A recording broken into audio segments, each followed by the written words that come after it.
8ஆம் அதிகாரம்.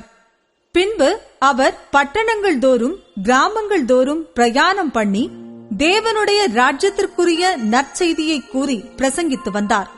12 அவருடனே கூட இருந்தார்கள். அவர் பொல்லாத ஆவிகளையும் வியாதிகளையும் நீக்கி குணமாக்கின சில ஸ்திரீகளும் 7 பிசாசுகள் நீங்கின மகதலேனாள் என்னப்பட்ட மரியாளும் ஏரோதின் காரியக்காரனான ஊசாவின் மனைவியாகிய யோவன்னாளும் சூசன்னாளும் தங்கள் ஆஸ்திகளால் அவருக்கு ஊழியம் செய்து கொண்டு வந்த மற்ற அநேகம் ஸ்திரீகளும் அவருடனே இருந்தார்கள். சகல பட்டணங்களிலுமிருந்து திரளான ஜனங்கள் அவரிடத்தில் வந்து கூடின போது அவர் உவமையாகச் சொன்னது: விதைக்கிறவன் ஒருவன் விதையை விதைக்க புறப்பட்டான். அவன் விதைக்கையில் சில விதை வழி அருகே விழுந்து மிதியுண்டது. ஆகாயத்து பறவைகள் வந்து அதை பட்சித்து போட்டது. சில விதை கற்பாறையின் மேல் விழுந்தது. அது முளைத்த பின் அதற்கு ஈரமில்லாததினால் உலர்ந்து போயிற்று. சில விதை முள்ளுள்ள இடங்களில் விழுந்தது. முள் கூட வளர்ந்து அதை நெருக்கி போட்டது. சில விதை நல்ல நிலத்தில் விழுந்தது. அது முளைத்து 100 பலன் கொடுத்தது என்றார். இவைகளைச் சொல்லி கேட்கிறதற்கு காதுள்ளவன் கேட்க கடவன் என்று சத்தமிட்டு கூறினார். அப்பொழுது அவருடைய சீஷர்கள் இந்த உவமையின் கருத்து என்னவென்று அவரிடத்தில் கேட்டார்கள். அதற்கு அவர், தேவனுடைய ராஜ்யத்தின் ரகசியங்களை அறியும்படி உங்களுக்கு அருளப்பட்டது. மற்றவர்களுக்கோ அவர்கள் கண்டும் காணாதவர்களாகவும் கேட்டும் உணராதவர்களாகவும் இருக்கத்தக்கதாக அவைகள் உவமைகளாகச் சொல்லப்படுகிறது. அந்த உவமையின் கருத்தாவது: விதை தேவனுடைய வசனம். வழி அருகே விதைக்கப்பட்டவர்கள் வசனத்தை கேட்கிறவர்களாயிருக்கிறார்கள். அவர்கள் விசுவாசித்து ரட்சிக்கப்படாதபடிக்கு பிசாசானவன் வந்து அவ்வசனத்தை அவர்கள் இருதயத்திலிருந்து எடுத்து போடுகிறான். கற்பாறையின் மேல் விதைக்கப்பட்டவர்கள் கேட்கும்போது சந்தோஷத்துடனே வசனத்தை ஏற்றுக்கொள்ளுகிறார்கள். ஆயினும் தங்களுக்குள்ளே வேர் கொள்ளாதபடியினாலே கொஞ்ச காலம் மாத்திரம் விசுவாசித்து சோதனை காலத்தில் பின்வாங்கி போகிறார்கள். முள்ளுள்ள இடங்களில் விதைக்கப்பட்டவர்கள் வசனத்தை கேட்கிறவர்களாயிருக்கிறார்கள். கேட்டவுடனே போய் பிரபஞ்சத்திற்குரிய கவலைகளினாலும் ஐஸ்வர்யத்தினாலும் சிற்றின்பங்களினாலும் நெருக்கப்பட்டு பலன் கொடாதிருக்கிறார்கள். நல்ல நிலத்தில் விதைக்கப்பட்டவர்கள் வசனத்தை கேட்டு அதை உண்மையும் நன்மையுமான இருதயத்திலே காத்து பொறுமையுடனே பலன் கொடுக்கிறவர்களாயிருக்கிறார்கள். ஒருவனும் விளக்கை கொளுத்தி அதை ஒரு பாத்திரத்தினாலே மூடவும் மாட்டான். கட்டிலின் கீழே வைக்கவும் மாட்டான். உள்ளே பிரவேசிக்கிறவர்கள் அதன் வெளிச்சத்தை காணும்படிக்கு அதை விளக்கு தண்டின் மேல் வைப்பான். வெளியரங்கமாகாத ரகசியமும் இல்லை, அறியப்பட்டு வெளிக்கு வராத மறைப்பொருளும் இல்லை. ஆதலால் நீங்கள் கேட்கிற விதத்தை குறித்து கவனியுங்கள். உள்ளவனெவனோ அவனுக்கு கொடுக்கப்படும், இல்லாதவனெவனோ அவன் தனக்குண்டென்று நினைக்கிறதும் அவனிடத்திலிருந்து எடுத்துக் கொள்ளப்படும் என்றார். அப்பொழுது அவருடைய தாயாரும் சகோதரரும் அவரிடத்தில் வந்தார்கள். ஜனக்கூட்டத்தினாலே அவர் அண்டையில் அவர்கள் சேரக்கூடாதிருந்தது. அப்பொழுது உம்முடைய தாயாரும் உம்முடைய சகோதரரும் உம்மை பார்க்க வேண்டுமென்று வெளியே நிற்கிறார்கள் என்று அவருக்கு அறிவித்தார்கள். அதற்கு அவர், தேவனுடைய வசனத்தை கேட்டு அதின்படி செய்கிறவர்களே எனக்கு தாயும் எனக்கு சகோதரருமாயிருக்கிறார்கள் என்றார். பின்பு ஒரு நாள் அவர் தமது சீஷரோடும் கூட படவில் ஏறி கடலின் அக்கறைக்கு போவோம் வாருங்கள் என்றார். அப்படியே புறப்பட்டு போனார்கள். படவு ஓடுகையில் அவர் நித்திரையாயிருந்தார்.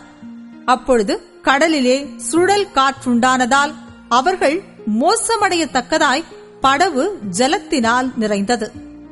அவர்கள் அவரிடத்தில் வந்து, ஐயரே ஐயரே, மடிந்து போகிறோம் என்று அவரை எழுப்பினார்கள். அவர் எழுந்து காற்றையும் ஜலத்தின் கொந்தளிப்பையும் அதட்டினார். உடனே அவைகள் நின்று போய் அமைதல் உண்டாயிற்று. அவர் அவர்களை நோக்கி, உங்கள் விசுவாசம் எங்கே என்றார். அவர்கள் பயந்து ஆச்சரியப்பட்டு, இவர் யாரோ, காற்றுக்கும் ஜலத்துக்கும் கட்டளையிடுகிறார், அவைகளும் இவருக்கு கீழ்ப்படுகிறதே என்று ஒருவரோடொருவர் சொல்லிக் கொண்டார்கள். பின்பு கலிலேயாவுக்கு எதிரான கதரேனருடைய நாட்டில் சேர்ந்தார்கள். அவர் கரையில் இறங்கின போது, நெடுநாளாய் பிசாசுகள் பிடித்தவனும் வஸ்திரம் தரியாதவனும் வீட்டில் தங்காமல் பிரேத கல்லறைகளிலே தங்கினவனுமாயிருந்த அந்த பட்டணத்து மனுஷன் ஒருவன் அவருக்கு எதிராக வந்தான். அவன் இயேசுவை கண்டபோது கூக்குரலிட்டு அவருக்கு முன்பாக விழுந்து, இயேசுவே, உன்னதமான தேவனுடைய குமாரனே, எனக்கும் உமக்கும் என்ன? என்னை வேதனைப்படுத்தாதபடிக்கு உம்மை வேண்டிக் கொள்ளுகிறேன் என்று மகா சத்தத்தோடே சொன்னான். அந்த அசுத்த ஆவி அவனை விட்டு போகும்படி இயேசு கட்டளையிட்டபடியினாலே அப்படி சொன்னான். அந்த அசுத்த ஆவி வெகு காலமாய் அவனை பிடித்திருந்தது.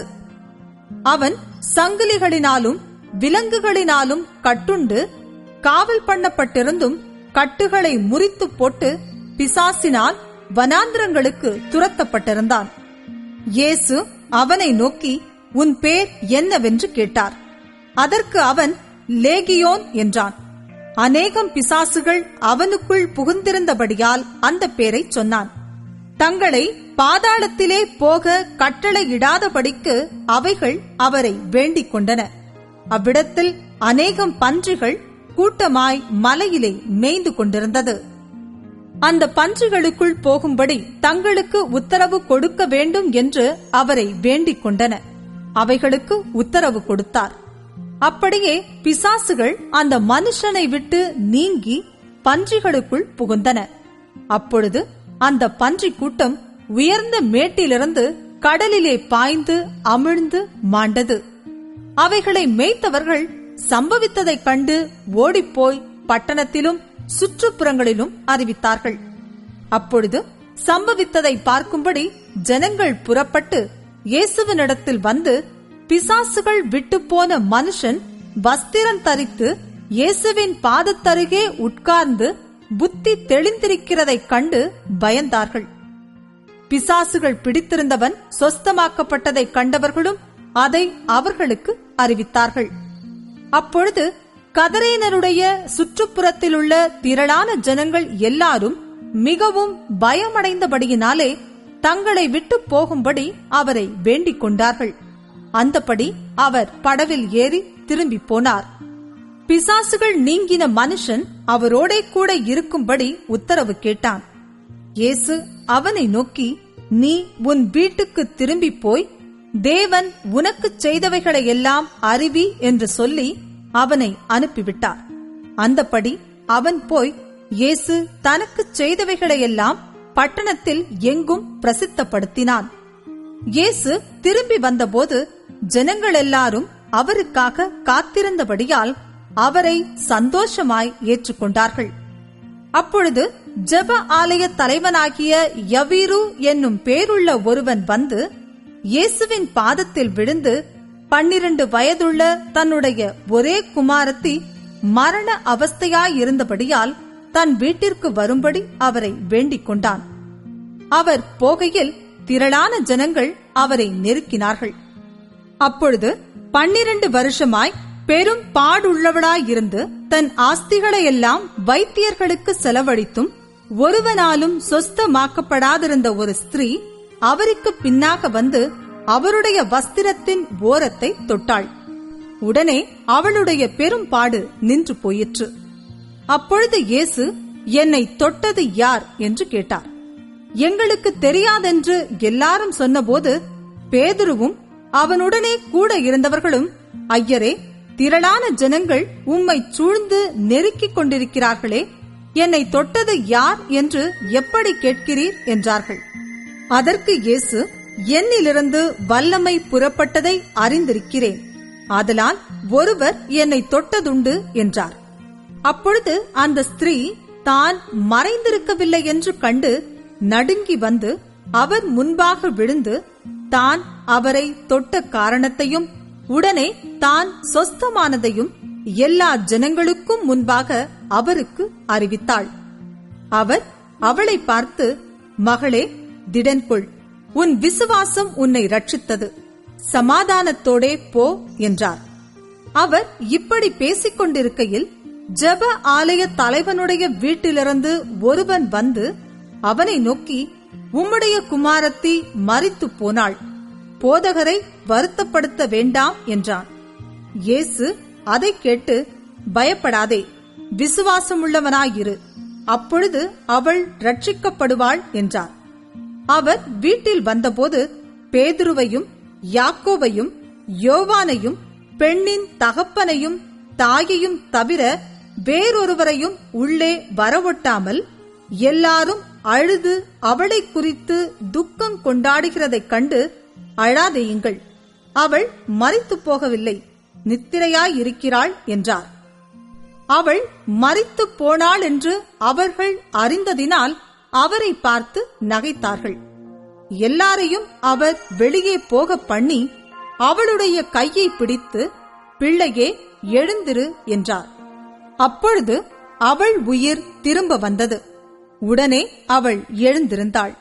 அவளுக்கு ஆகாரம் கொடுக்க கட்டளையிட்டார். அவள் தாய் தகப்பன்மார் ஆச்சரியப்பட்டார்கள். அப்பொழுது நடந்ததை ஒருவருக்கும் சொல்லாமல் இருக்கும்படி அவர்களுக்கு கட்டளையிட்டார்.